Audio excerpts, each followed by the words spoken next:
Where do you think this ends up? I mean, do you really think this drags on? I think, to be honest with you, I think the league, I think Deshaun Watson, I think everybody wants to find a resolution that they can move on from this.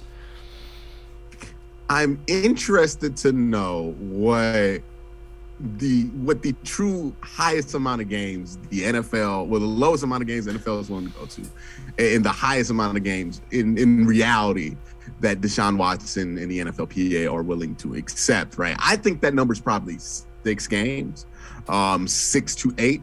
I think anything above 8, they're going to fight because they feel like that's going to significantly hamper his ability to play this season, right?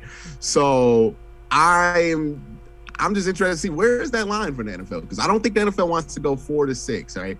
And even if you're the NFL, right, if let's say this thing gets to like 4 games, at what point is it even worth it getting suspended? Because you're going to suspend him and then you're still going to get the bad press, right? So the NFL wants to make it at least worth their while to go through this whole process. So I'm just interested to see where this goes, man. Like, this could be very simply wrapped up for 6 to 8 game suspension before training camp, and we know all of this, and it can be easy like that. But we have been following the NFL with situations like this in years past, and it never is simple or easy or goes the way that like common sense directs it would go.